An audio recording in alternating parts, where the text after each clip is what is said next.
Hello everyone, in this video we will talk about the Java data types, but before we start let's clarify we have at least basic understanding of what is computer's memory and how does it store data. So you probably heard about RAM, but let's look in the details what is this and how does it works. So RAM, it's a random access memory. So it's simply the computer's memory where it stores its data or binary code. And you can imagine RAM as a table with its cells. And every cell is a place for data. And the data is represented by bit. Bit is the smallest unit of information that can be stored. So one bit can be either 1 or 0. A group of bits, when it's became 8 bits, called byte.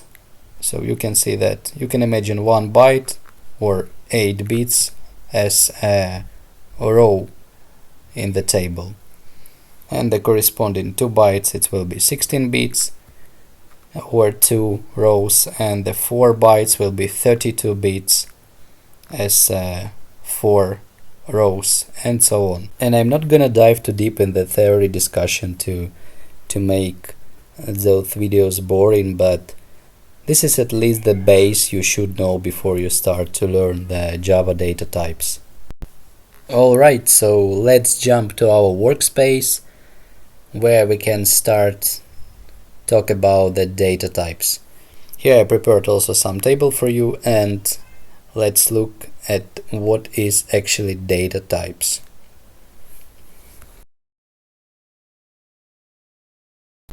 Data types are variables we store information in to write our code, and we will talk about the difference between the primitive and the reference data types in the next lesson, but for today let's look at the primitive data types that could be numeric or others.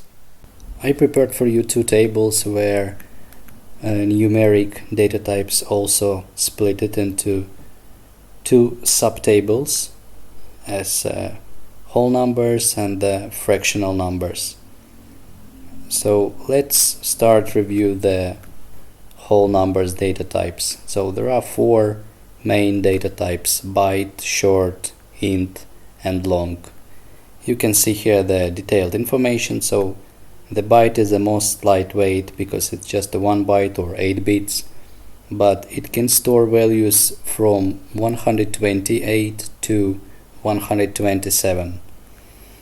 And the second data type is a short, and it's 2 times bigger than the byte. It's 2 bytes or 16 bits, and the value it can store is much bigger. You can see it's 767. The third and the most common data type for numeric values, it's int or integer. It has 4 bytes weight or 32 bits, so you can imagine it's quite big, and it can store very big, huge value, as you can see here. And the last and the biggest primitive data type, it's a long. As you can see, it has 8 bytes weight and can store enormous values. What's important to know that long, when you define the long, we will do it in a few moments, we have to write the L letter on the end of the number. And this is case insensitive, so it can be the big L or small l, but the more convenient to write the big L. So the fractional numbers. The data types of fractional numbers are just 2, so it's a bit simpler. This is a float and the double. the float, it's a 4 bytes weight or 32 bits, and it has 6 to 7 decimal digits. And the double is bigger, it's 8 bytes, but the double is more common to use than float. And the decimals is 15 to 16 digits. So you can see here the examples, and what's also important that float as well as long must have the F letter on the end of the number, of the value. And the other primitive types are Boolean.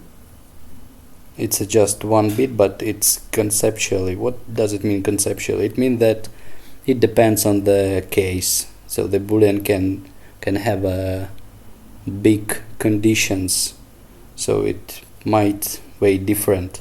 So, but let's just take it conceptually that it's just a 1 bit, so it's very small, and it contain just true or false. Again, we will review it in the minute how does it work, but for now just to know that it's true or false and nothing else. And the last data type, char, is a short for character. It has 2 bytes or 8 bits and can store just one character. It could be the letter or digit or special symbol, etc. So not to run far away from our tables, so you can check it every moment. Let's just try to write some data types right here. So as we covered in the previous lesson, we write code between the curly braces. So you can see I have here a class and the opening curly brace, and here is closing, and just let write the first data type byte. So the keyword byte means that we define in the variable. The second thing we have to do is give it name. So let's name it some digit and a semicolon.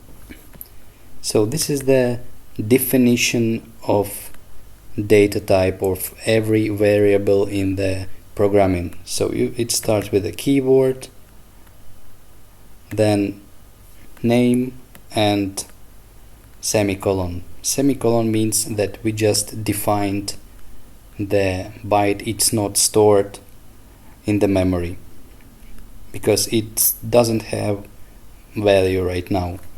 So to assign it with some value, instead of semicolon we have to write the equal symbol and just, let's say, 15.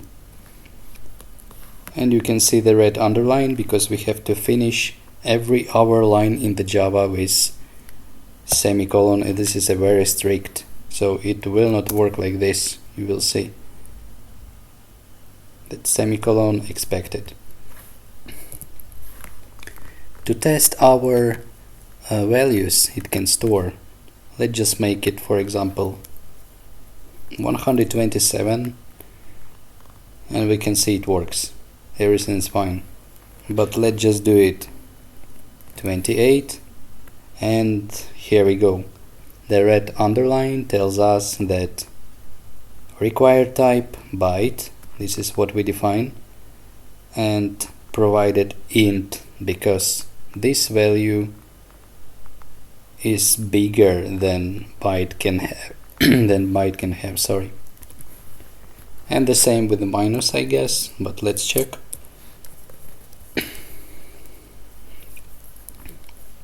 Minus 128 work just fine, but 29 will not work exactly.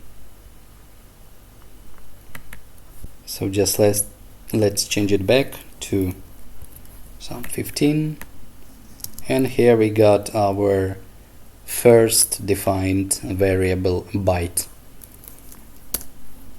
Let's just define the short. Let's say it will be short digit. Yes, actually, as you can see that we can just define short because the short is a reserved keyword, so we can use it just for definition the variable, not as name. So short is not allowed. We can make short 1, it will work, but let's name it short digit. And the same thing, the short is a keyword that defines our variable, then we give it name. We can name it with just whatever we want, and when it doesn't have a equal symbol and some value, it's not assigned. It means it's not stored in the memory. It can't be used because it's empty. So let's say just assign with some 200 value, and let's go for the next. Int digit, and the same we can make it so the short max value 32,000, so just let's make it 50,000, and we can see it works just fine.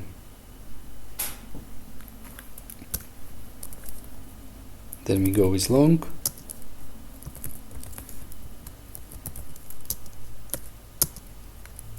and let's just make it 1. It works just fine, as you can see, but the convenient is to write the L on the end of the value, or the small l. So there are our whole number numeric data types. You can see that we can define it. In every case we define it with the name of the variable. So the name, I mean the reserved keyword, then we following it with the name for the specific variable and assign it value, and the finish with the semicolon. So this is just a default definition of every variable in the Java. So let's move to our fractional numbers.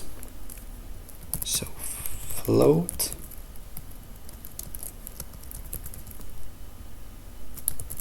number,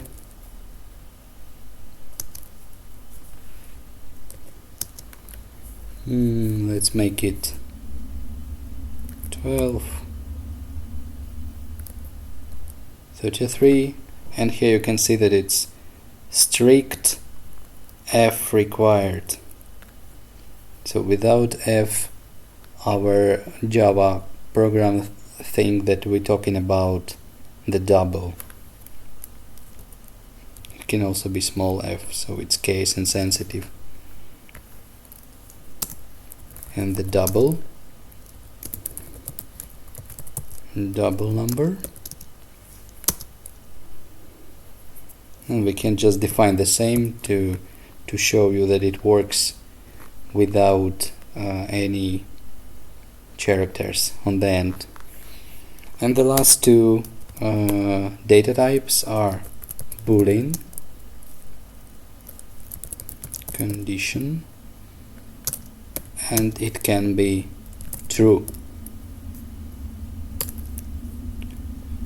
What's interesting about boolean? Interesting thing that we can store here, instead of just a true or false, the condition itself. So we can write something like 2 is bigger than 3, which is false. That is not true that 2 is bigger than 3. So we can just say that condition 2 bigger than 3 is always false. So we can store 2 is less than 3, and it will be true because 2 is less than 3, and we can see that condition 2 is always 2 less than 3 is always true. So the boolean can store the conditions. So to make it more interesting, we can also store here the variables we already created. So we can just write here short digit, which is our short, is bigger than digit, which is 15. And you can see here condition short digit bigger than digit is always true. Why should we store here conditions if we already know that it's true? Because in the programming we may not be sure that the value of short digit is bigger than digit. It can be changed at any time, this value. So it's very useful to store the conditions in the boolean, but for now let's just say that it will be false. And the last data type is a char or character. Let's name it character and store here, for example, a. It also can be 1 or some special symbol, but if we will write here another character, you will see that too many character in the character literal. So it's only one character allowed in this variable. In the next lesson we will play a little with our primitive data types, especially with the numeric ones. I'll show you how to do tricky things, and we will start reviewing the reference data types, which is more complex topic to discuss. But for now, thank you for watching. If you have any questions, drop me a message. Otherwise, see you in the next video.